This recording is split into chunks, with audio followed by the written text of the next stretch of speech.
watch the Ghost Adventures investigation because they got a lot more action. Though, during the episode, I will warn you that there are those like moments in all Ghost Adventures episodes where you kind of roll your eyes like, really, guys? Like Zach randomly asking if the spirit there was a demon out of nowhere.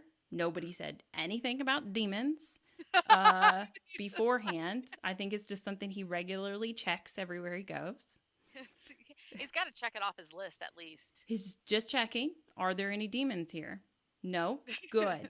All right. Okay. Moving on. Also, Zach and Aaron are playing back EVP sessions, which this doesn't happen a lot on Ghost Adventures, but they were freaking out that they were hearing voices. And I swear to God, I couldn't even make out their voice in the recording. Whatever they were playing back sounded like our episode from a few weeks ago, like they were under fucking water. Underwater. And it sounded like there were 8 blankets on top of them, and they put the recorder on top and were asking questions. So I don't know what they were freaking out about. It really annoyed me. That doesn't happen with them too often, though. Usually their recordings are pretty good. So I don't. Pretty nice. Yeah. Maybe my ears were clogged watching it. I've been sick lately. I don't know. It wasn't one of those Sweet Olympus recorders, was it? I think it was his. No, his Panasonic one. I think. Oh, yeah. That's a good one. Yeah. It is a good one, but I couldn't make out anything that was going on, and they were just freaking out. Whatever. Also, this one was annoying. Having been to the location, at one point they hear this female scream. It is very loud. They wig out. What is that? And they look all around, even like trying to look around the prison walls. And they claim they saw nothing. So they're like, wow, what could that be? Yeah. This prison is right next to a busy street, like an interstate or something. It's a busy roadway that's right above it. Not to mention right below it, down below the bluff, there's a park where people can just walk along the river. This could have been anybody, and they don't mention that. They don't show that busy road or nothing. Suspicious.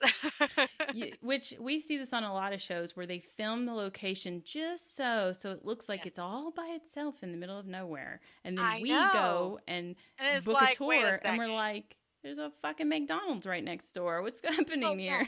Yeah, Villisca. I mean, I didn't realize it was like butting up to other houses, and then also creepy people come up to the windows in the middle of the night, all doing like this shit. You don't see that sort of thing on the Travel Channel. But you're right. They do. Like, take, for example, you've got the Clown Motel directly behind you, right? I've seen this on Ghost Adventures, and I see this in other people's pictures, because it's just that one little section. But, I mean, how many feet do you think you had to walk to get to the road, the busy fucking road? Yes, the right only there. Road in Nevada. In and out, you're right. And it's a happening road. So, yes. I mean, like, it's crazy how the shows, they do film them in such a way that it makes you feel like, wow, it's just out there in the middle of the desert all alone by itself. No noise contamination. Yes, there's plenty of noise contamination. So, but there was some legit stuff that happened during their episode, and that's what we need to focus on. Never mind that silliness.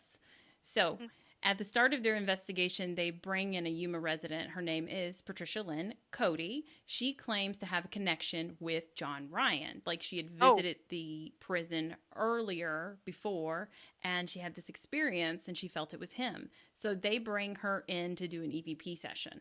They're standing in they're standing in cell 14, and Patricia asks, how did he even hang himself? Like, she's not even trying to ask him that. She's just making conversation with the Ghost Adventures team, because the cells are like completely stone and the ceilings are really high. So then they get this response on the recorder that says the gel post up, which I don't really know what that means, but it does seem to be a response to her question. So, and it was clear. So that was kind of cool. Then later on, they see an orb float behind Aaron's leg, and this is right as he's starting to feel sick. Oh. Yeah. And they played that great music. I love it when they play the orb music. That, it's a weird kind of jolting music. Did they do that? Yeah, of course. Then at another time, Zach and Billy hear a cell door move. So that's pretty cool. Yeah, that's cool. And then while Zach is in the dark cell, he says he felt someone touch him, like touch his hand. And at the same time, in another part of the prison, they are hearing footsteps. But the best thing that happened to them was when they were all gathered in the command center, or whatever they call it, which is inside the museum area. And they're just kind of sitting there, and they start to hear old-timey music. And they're like, what is that? So it stops, but then all of a sudden, one of their lights that they use just to light up the space starts acting up, going in and out. And they're like, it never does that. So they're over there looking at the light, seeing if there's something wrong with it, and they're talking about it. And then they realize that it's right next to the display case in the museum about the prison band. And they had just heard that music. The music. Yeah. That's what I was thinking. Right. So all of this is not very far from a theater that's in the museum, which now you would go and watch a little video on the history or whatever. So they take the SLS camera into the theater, and bam, there's just 3 figures mapped on the stage, and they're moving around like they are playing instruments. And I took some screenshots. Obviously you're not seeing the movement, so it's not as cool. And apparently I have 8,000 photos on my phone, so it takes me a minute, but oops. It was so cool because how often do they map so many figures at one time? And then when you watch this video of it and they're moving around, it's really neat. And then to make things even cooler, they say, raise your hand just to see if it'll respond. And 2 of the figures raise their hand. Yep. I really like that their SLS not only maps each of these figures, but it puts them in a different color. Yeah. I didn't even think about that. So the second picture I sent you is when they say, do a little dance for me.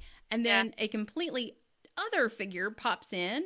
I see it off to the right there, yeah. Yeah, and it's almost kind of like it's not on stage, it's in front of the stage, and it's moving around all erratic like it's fucking dancing. Oh my God.